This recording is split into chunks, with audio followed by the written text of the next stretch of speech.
Oi, gente, nós estamos aqui hoje para revisar o conteúdo de história, né? A gente estudou sobre as transformações ocorridas na cidade, né? Lá na página 33 a 36. E nós relatamos que a construção das primeiras cidades eram basicamente na margens dos rios, né? Por que eles construíam a cidade nas margens dos rios? Lá na página 33, no segundo parágrafo, tem assim: como a organização dos primeiros assentamentos eram baseadas majoritariamente na agricultura, as primeiras cidades humanas foram formadas às margens dos rios abundantes, pois boas colheitas dependiam da boa irrigação do solo. Então, quanto mais tinha água no rio, melhor seria o solo, certo? Nós trabalhamos também que nas primeiras aldeias, posteriormente evoluíram-se as cidades. As primeiras características presentes em nossos dias atuais, né? Que é as cidades em casas, né? Normais, em campos agrícolas deixados separados do resto da comunidade ou pastos que circundam moradias permanentes. Então, antigamente as pessoas elas procuravam melhorias, né, para a sua vida, procuravam uma boa agricultura, uma boa moradia, uma boa alimentação, e aí eles foram construindo as cidades na forma qual fosse a sua necessidade. Na página 34 a gente explicou que a Revolução Industrial, iniciada no século XVIII, as cidades tornaram-se o centro da produção industrial. Então, aquelas cidades que possuíam mais indústrias, elas chamavam a atenção das pessoas. Então, quanto maior a cidade, mais indústria ela vai ter. Então, ela vai ter uma melhoria de vida melhor para as pessoas que moram nela, certo? Isso daí chamava a atenção das pessoas. E aí eles saíam do centro rural e foram morar em centros urbanos, ou seja, nas cidades, né? E aí foram em busca de novas melhorias. Nós temos aí, na segunda metade do século XX, as cidades tornaram-se, além dos pontos, né, industriais, grandes centros de serviço, ou seja, foram construídos bancos, empresas, representações da saúde e na área da educação, e aí foram aumentando os seus níveis de melhoria, né? Quanto maior a cidade, melhor é a população, maior a população, certo? O ser humano e a tecnologia. Então, nós observamos também que na área da agricultura foram criadas o quê? Novas melhorias, com novas tecnologias para enriquecer o seu plantio e melhorar a sua colheita. Então, na área da agricultura, hoje em dia, nós vemos vários tratores, né, que são utilizados para melhorias na agricultura. E aí foram mudando a industrialização, certo? Nós também vimos que a globalização pressupõe uma aproximação mundial das comunidades humanas, ou seja, através dos meios de comunicação cada vez mais avançados como a internet. Então, a internet ela ajuda muito, né? Nós temos hoje no tempo de pandemia e aí a internet ela aproxima as pessoas, né? E aí a gente tem o uso dela também para muitas coisas que vai ajudar no convívio humano, ou seja, no trabalho hoje. Muitas pessoas estão trabalhando em home office, que é a internet, né? Em casa, né? E aí as pessoas utilizam muito a internet, gravando os vídeos como a gente está fazendo. Tem outras pessoas que trabalham no escritório, fazem reuniões online, e aí eles melhoram cada vez mais o seu convívio, né? E aí organizando as suas tarefas de casa. Nós trabalhamos também que alguns meios de comunicação que eram usados lá antigamente, que eram as cartas, os telegramas, né?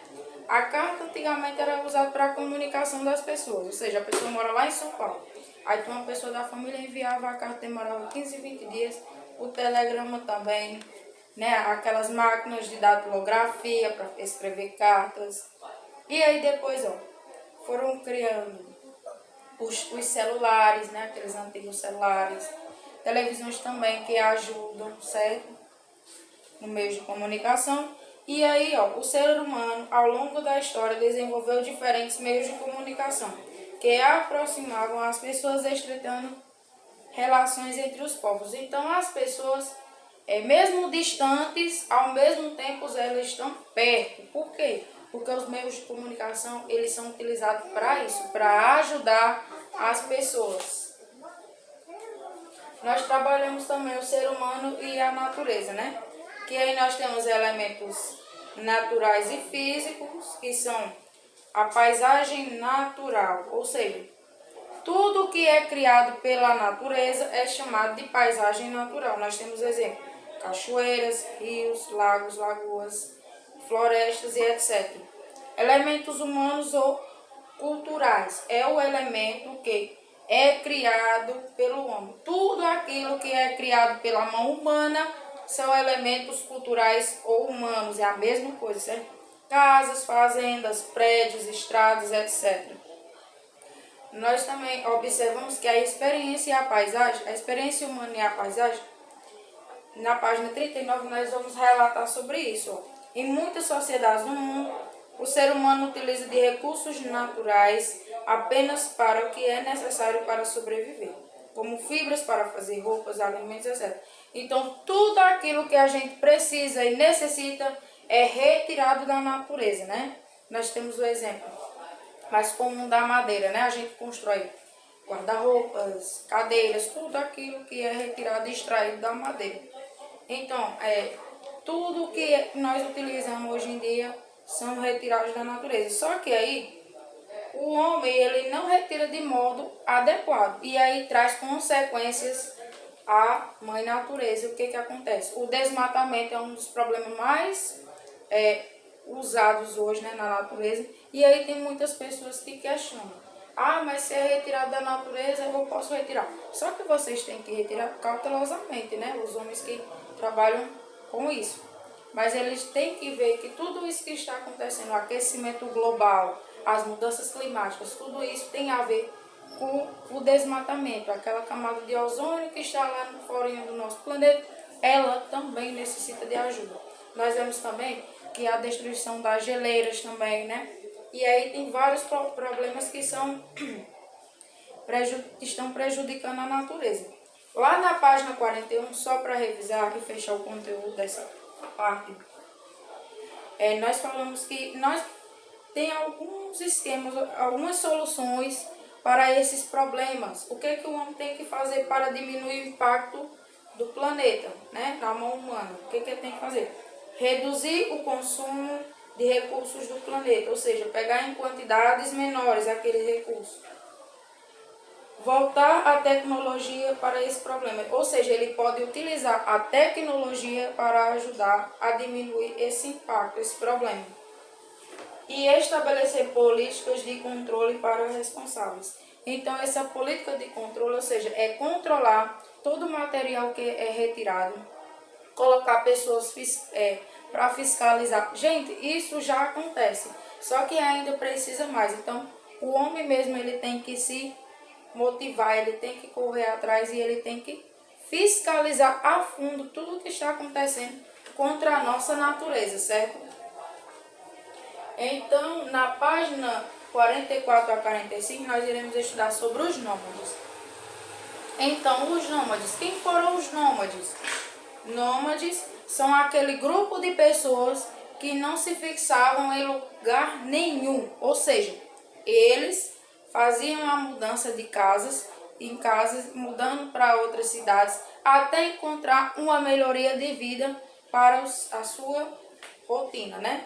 E aí, os nômades no Brasil, nós revemos lá na página 45, ó, alguns vestígios que foram aqui encontrados no Brasil, que foi lá na Serra da Capivara, né? Na região, né? Do Piauí. E é possível encontrar em cavernas milhares de pinturas rupestres, ou seja, essas pinturas eles deixaram, e aí, eu tava no final já. Eu já pedi para ficar quieto. Bom, gente, então fazendo a nossa continuação aí, os primeiros nômades no Brasil, né? Falando aqui na página 45, eles foram encontrados alguns vestígios no Brasil, na Serra da Capivara, né, na região de Raimundo Nonato, no Piauí.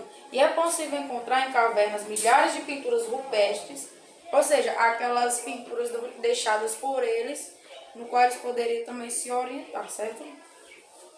E aí, então, só para relembrar que as pinturas rupestres são essas pinturas que a gente está vendo aqui no livro. São esses desenhos deixados pelos antigos povos, que eram os nômades. Certo? Então, na página 49, nós iremos estudar sobre a formação do povo brasileiro. Que o Brasil tem um território imenso e por isso mesmo existe tanta diferença entre as pessoas que vivem aqui. Conhecer os diversos grupos étnicos e as pessoas que têm a cultura em comum é fundamental para conhecer o Brasil. A formação do povo brasileiro contou com vários grupos étnicos. Nós temos aqui africanos, indígenas, europeus, árabes, asiáticos e muitos outros. Entretanto, podemos dizer que as etnias que formam a base do povo brasileiro foram essas três. A europeia, que são os brancos, a africana, que são os negros, e os indígenas, que são os índios. Então, essas três são a base da mistura do povo brasileiro, certo? Então, nós temos, somos descendentes de vários grupos e viveram e vivem em todo o território brasileiro, pois que contribuíram de forma marcante à construção da nossa identidade. Então, na página 49, nós vamos ver algumas misturas, certo? Os povos mestiços, que nasceram suas etnias e formadas através das misturas, para formar o povo brasileiro. Nós temos aqui o branco e o indígena, quando se misturaram, formou o mameluco ou o caboclo, o branco e o negro, o mulato, o negro e o indígena o cafuz. Então, essas misturas foram ocorridas através da formação de suas etnias, certo?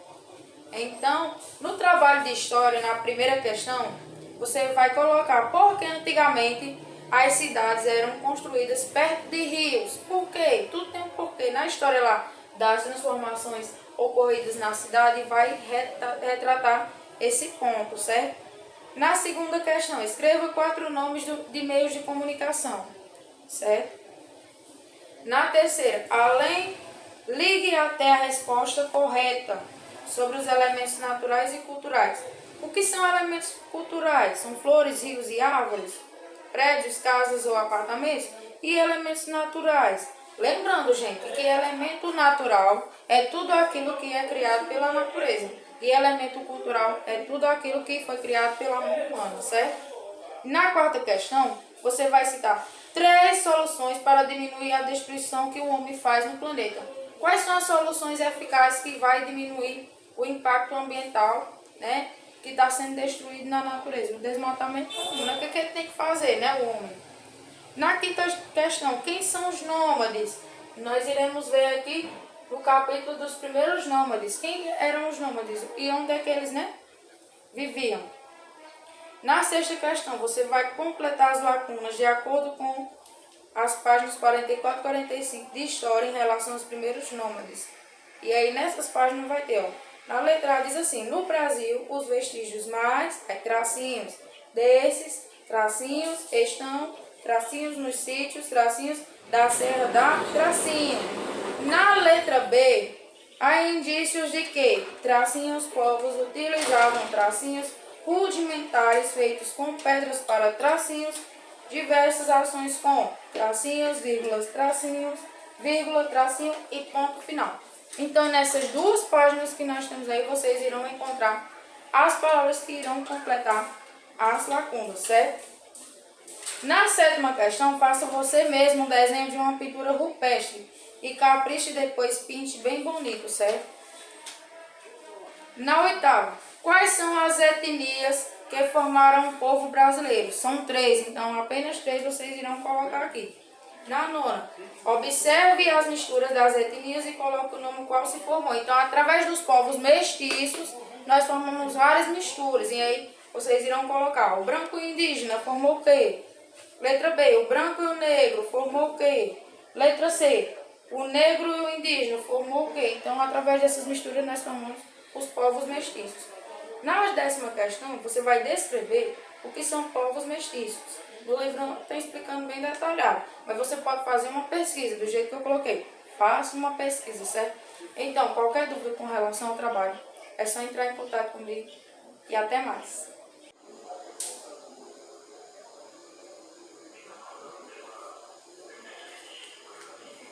Oi, galerinha, nós iremos agora revisar o conteúdo de produção de texto, né? Que nós vamos abordar o tema sobre carta comercial que está na página 16. Então, a carta comercial ela tem como objetivo realizar comunicados referentes ao meio empresarial, como agradecimentos por serviços prestados, reivindicações de serviços, sugestões ou reclamações, cobranças financeiras, etc. Diferente da carta pessoal, que pretende estabelecer uma comunicação entre pessoas próximas. A carta comercial tem objetivos claros, portanto, sua linguagem deve ser formal e a mensagem clara e objetiva, né? Ou seja, não é possível expressar opiniões ou impressões nesse tipo de carta. Ou seja, na carta comercial, quando você for dirigir-se a uma pessoa de uma empresa, você não vai chamar por você, né? Excelentíssimo senhor, né? Prezados senhores, né? Nós iremos se dirigir à pessoa, só que na linguagem formal. Nós temos um exemplo aqui na página 16, qual a gente já viu. Você pode fazer uma leitura e ver a diferença entre as duas, certo? Então, na primeira questão do trabalho, você vai escrever quais são as diferenças que estão tendo na carta comercial e na pessoal, né? A diferença, vocês vão observar como ela é escrita, quais são as pessoas que nos dirigimos a cada uma delas, né? E qual é o objetivo de cada carta. Então, você vai observando os seguintes detalhes. Na segunda questão, você vai escrever qual é o objetivo da carta comercial. Então, para que é que serve? Qual é o objetivo? Quem é que eu tenho que informar? Qual é o objetivo dessa carta? Quais são as pessoas que eu tenho que me dirigir, né? E aí nós temos. Então, o próximo conteúdo que a gente vai abordar serão o conteúdo de chat, né? Nós trabalhamos sobre a importância do chat e que desde sempre nós já trabalhamos sobre esse conteúdo. Nós conhecemos um dos chats mais comunicativos do Brasil, exemplo, o WhatsApp, né? Antigamente não existia o WhatsApp, antigamente eram as salas de bate-papo, quais as pessoas ficavam conversando e entravam as pessoas na sala e ficavam conversando várias pessoas ao mesmo tempo. Hoje no WhatsApp nós formamos um grupo e aí esse grupo as pessoas se comunicam, abrem até a chamada de vídeo, certo? Então na página 19 nós temos aí o chat. Nós temos aí Manu que estava combinando aí um cinema com suas amigas para comemorar seu aniversário. Nem todas as meninas estudam com Manu e por vezes os horários livres não combinam. Parecia impossível reunir todo mundo, então o aniversariante criou um grupo no WhatsApp e aí foi combinar o local. E o chat é uma forma de comunicação em plataforma virtual. Na página 20 tem falando aí, ó, é enviado e recebido instantaneamente. Então, quando a gente envia uma mensagem pelo WhatsApp, né, no grupo, ela vai chegar em segundos. E aí a pessoa vai, né, observar e aí chegou naquele horário.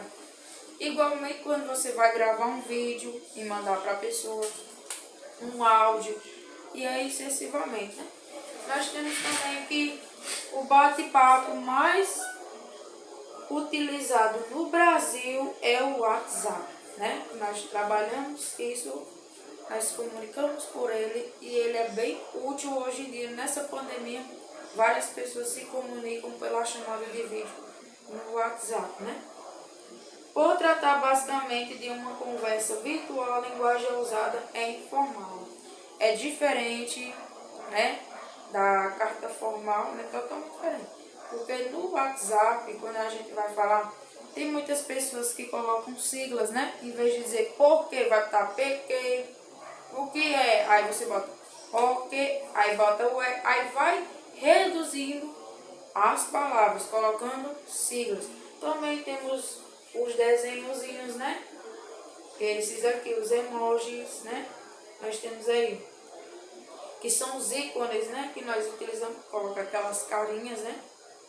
E há muitos anos existe site de programas dedicados apenas para usuários trocar mensagens com outros internautas. Ou seja, no Facebook tem alguns grupos que são relacionados a gastronomia, comidas, né? Sobre estudos. E aí tem as pessoas que convidam você e você fazem parte daquele grupo. Então tudo que acontece naquele grupo vem a mensagem para você saber o que está acontecendo, certo? E nós temos vários, né, salas de exemplos de salas virtuais que tem pessoas que conversam sobre futebol, modas, causas e etc. Então, no trabalho, vocês vão marcar na terceira questão qual é o chat mais usado no Brasil. É o MSN, Facebook ou WhatsApp. O MSN também antigamente era utilizado, era um e-mail, o qual as pessoas se comunicavam também, parecido com o WhatsApp. Por exemplo, a pessoa chegava online, aí você via que a pessoa entrava, né? Fulano de tal entrou no MSN, aí você abria, conversava com uma pessoa igual ao WhatsApp, parecia, só que mudou alguns detalhes, né?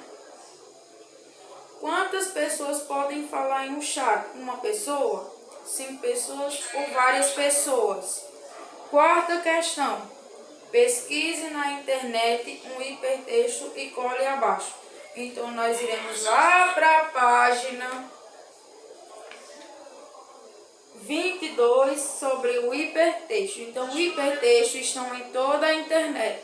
Sempre que realiza uma pesquisa, é possível notar que vai aparecer os hipertextos. Ou seja, você vai fazer uma pesquisa sobre a história do descobrimento do Brasil. Aí lá tem um texto falando e tem umas palavras-chave sublinhadas que vão levar a outros textos, né?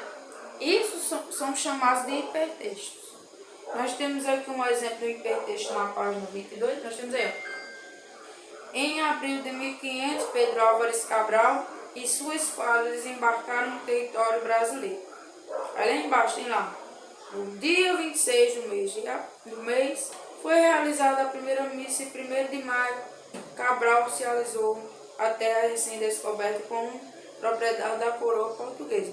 Então, na internet, quando você for abrir, você clicar numa palavra dessa que está sendo sublinhada, vai aparecer. Por exemplo, eu vou clicar em Pedro Álvares Cabral.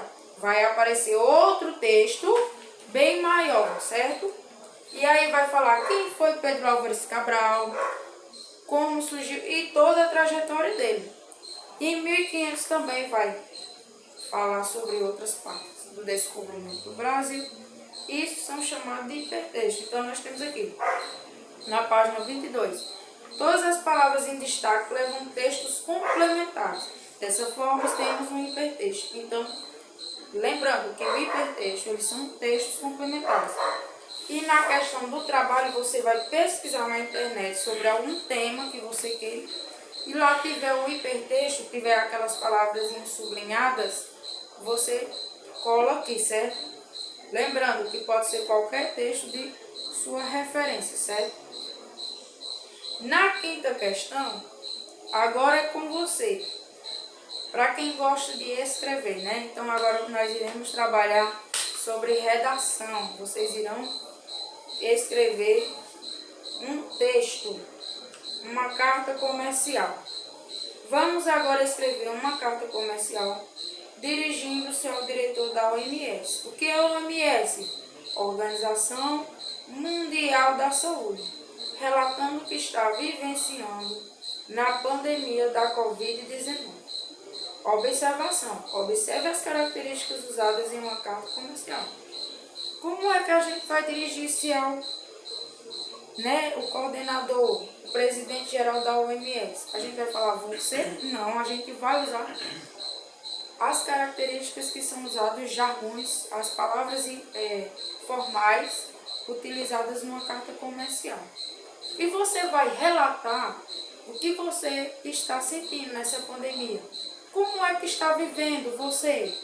Como é que está acontecendo? Como é que está sendo os seus dias? Quantos dias você está de quarentena? Então você vai fazer um apanhado geral em apenas 10 linhas, dirigindo-se à Organização Mundial da Saúde. Certo? Lembrando que tem que ter as características da carta comercial. Lembrando, você vai abrir a carta falando a linguagem formal e fechar a carta com a linguagem formal também. Você não pode utilizar a linguagem formal, certo? Que é uma carta destinada a empresários e a setores de tal importância. Então, esse foi o nosso trabalho. Qualquer dúvida com relação a escrever a carta, eu posso tirar suas dúvidas pela chamada de vídeo. Claro, se não tiver alguém conversando comigo, tirando as dúvidas, em qualquer hora, vocês podem me chamar, viu?